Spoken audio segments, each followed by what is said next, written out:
সারাদিনের নিউজ বৃত্তান্তে আপনাদের স্বাগত। আপনাদের সঙ্গে রয়েছি আমি অনিন্দিতা। দেশ থেকে রাজ্য, শহর থেকে গ্রাম, দিনের গুরুত্বপূর্ণ খবর নিয়ে শুরু করছি সারাদিনের নিউজ বৃত্তান্ত।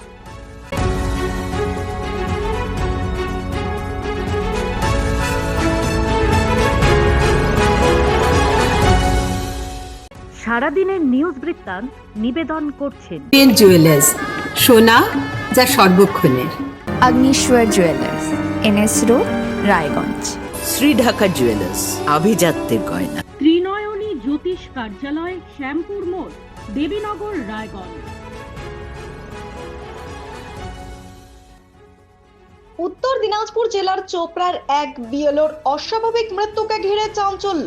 মৃত বিএলওর নাম বিপিন টপ্প। তার বাড়ি চোপড়ার দেবীঝোড়া এলাকায়। জানা গিয়েছে সম্প্রতি এসআইআর সংক্রান্ত কাজের অতিরিক্ত চাপের মধ্যে ছিলেন তিনি। পাশাপাশি কিছুদিন ধরে তার শারীরিক ও মানসিক সমস্যাও দেখা দিচ্ছিল বলে পারিবারিক সূত্রে খবর। এদিন হঠাৎ অসুস্থ হয়ে নিজের বাড়িতেই তার মৃত্যু হয়। পরে তাকে স্থানীয় হাসপাতালে নিয়ে গেলে চিকিৎসকরা তাকে মৃত বলে ঘোষণা করেন। ঘটনার পর ইসলামপুরে ম্যাজিস্ট্রেটের উপস্থিতিতে মৃতদেহের ময়নাতদন্ত সম্পন্ন করা হয়। রিপোর্টের অপেক্ষায় রয়েছে প্রশাসন। শুক্রবার থেকে শুরু হলো হেমতাবাদ প্রতিবাদ ক্লাবের ৪৫তম বার্ষিক সাংস্কৃতিক অনুষ্ঠান। শুক্রবার শুরু হওয়া এই অনুষ্ঠান চলবে রবিবার পর্যন্ত। শুক্রবার বিভিন্ন প্রতিযোগিতার মধ্য দিয়ে শুরু হয় অনুষ্ঠান। এদিন নাটক, নষ্ট সৃষ্টি মঞ্চস্থ হয়। আগামী শনিবার ও রবিবার বিভিন্ন অনুষ্ঠান মঞ্চস্থ হবে। জয়দেব পোদ্দার, রজত কান্তি সরকার সহ অন্যান্যরা উপস্থিত ছিলেন এদিনের এই অনুষ্ঠানে। নির্বাচনের আগেই পথশ্রী প্রকল্পের রায়গঞ্জ ব্লক জুড়ে একাধিক রাস্তা সংস্কারে উদ্যোগী হলো রাজ্য সরকার। শুক্রবার রায়গঞ্জ বিডিও অফিসে এক সাংবাদিক সম্মেলন করে কথা জানালেন রায়গঞ্জের বিডিও কামাল উদ্দিন আহমেদ। তিনি জানান, রায়গঞ্জ ব্লক জুড়ে প্রায় ৩৯টি রাস্তা নতুনভাবে তৈরি হবে, যার মধ্যে ১৮টি রাস্তা তৈরি করবে রায়গঞ্জ ব্লক, 5টি রাস্তা তৈরি করবে এগ্রো ইন্ডাস্ট্রি, 12টি তৈরি হবে WBCS RD এর অধীনে এবং উত্তর দিনাজপুর জেলা পরিষদ তৈরি করবে 4টি রাস্তা। মূলত সাধারণ মানুষের অভিযোগের ভিত্তিতে তৈরি হচ্ছে এই গ্রামীণ রাস্তাগুলি। চলাচলের অযোগ্য এই সকল রাস্তাগুলি সম্পর্কে অভিযোগ জমা পড়েছিল মুখ্যমন্ত্রীর গ্রিভেন্স সেলে। তার ভিত্তিতেই এই সিদ্ধান্ত নিয়েছে রাজ্য সরকার। এর ফলে আগামী দিনে সাধারণ মানুষের সুবিধা হবে বলেই মন্তব্য করেন সমষ্টি উন্নয়ন আধিকারিক। আগামীকাল ২৭শে ডিসেম্বর থেকে রায়গঞ্জের কর্ণজোড়ায় বসছে পর্বতারোহীদের ৪২তম রাজ্য সম্মেলন।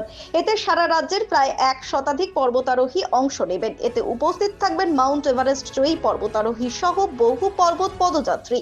এদিন এই রাজ্য সম্মেলন উপলক্ষে কর্ণজোড়ার তিস্তা আবাসনে ছিল প্রস্তুতির মেজাজ। উল্লেখ্য, রায়গঞ্জের পর্বতপ্রেমী সংস্থা হিমালয়ান মাউন্টেনিয়ার্স অ্যান্ড ট্রেকার্স অ্যাসোসিয়েশনের ৪০তম বর্ষকে সামনে রেখে এই সম্মেলন এবার রায়গঞ্জে অনুষ্ঠিত হচ্ছে। প্রতিদিনের প্রতি মুহূর্তের খবরের আপডেট পেতে চোখ রাখুন নিউজ বৃত্তান্তের ফেসবুক পেজে। সাবস্ক্রাইব করুন নিউজ বৃত্তান্ত ইউটিউব চ্যানেলকে।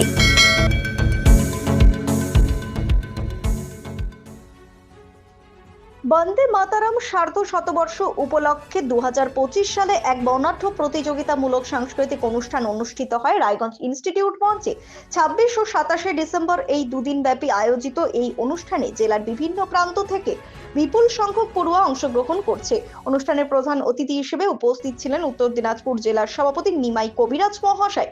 তিনি তার বক্তব্যে বলেন, এমন সাংস্কৃতিক প্রতিযোগিতা পড়ুয়াদের সৃজনশীলতা বিকাশের পাশাপাশি দেশাত্মবোধক ও সাংস্কৃতিক চেতনাকে আরো সমৃদ্ধ করে। এই প্রতিযোগিতামূলক অনুষ্ঠানের নৃত্য ও অঙ্কন প্রতিযোগিতা বিশেষ আকর্ষণ হিসেবে স্থান পেয়েছে। বিভিন্ন বিদ্যালয়ের ছাত্রছাত্রীরা স্বতঃস্ফূর্তভাবে অংশগ্রহণ করে তাদের প্রতিভা প্রদর্শন করছে। মঞ্চে পরিবেশিত নৃত্য পরিবেশনাগুলি যেমন দর্শকদের মুগ্ধ করেছে, তেমনি অঙ্কন প্রতিযোগিতায় উঠে এসেছে দেশ, সংস্কৃতি ও সমাজ চেতনার নানা রূপ। দিনভর জঞ্জাল নিয়ে টানাপোড়েন, অবশেষে বেতনের আশ্বাস মিলল পৌরসভার পক্ষ থেকে। পৌর প্রশাসক জানালেন, শুক্রবার রাত থেকেই সাফাই কর্মীদের অন্তত 1 মাসের বেতন পরিশোধ শুরু হবে। আর বেতন পরিশোধ শুরু হলে কর্মবিরতি তুলে নেবেন জানালেন সাফাই কর্মীরা।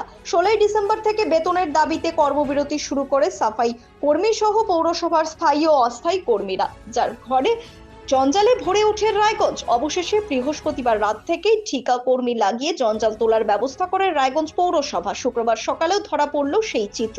এরই মধ্যে পৌরসভার সামনে বেতনের দাবিতে বিক্ষোভ আন্দোলন শুরু করে তৃণমূলপন্থী পৌর কর্মচারী ফেডারেশন। আওয়াজ তোলে বেতন পরিশোধের। অবশেষে প্রস্তুত হয় আলোচনার মঞ্চ। সেই মঞ্চ থেকে উঠে আসে আপাতত সমস্যার সমাধানের ইঙ্গিত।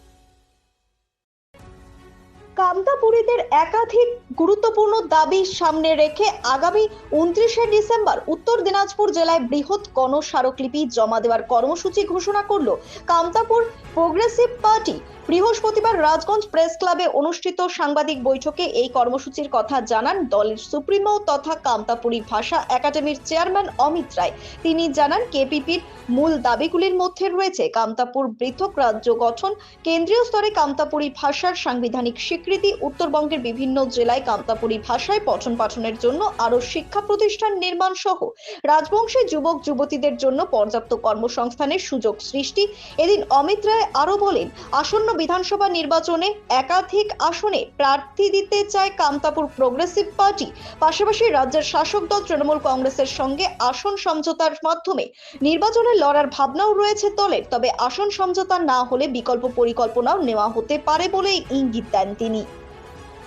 সারাদিনের নিউজ বৃত্তান্ত আজ এই পর্যন্তই।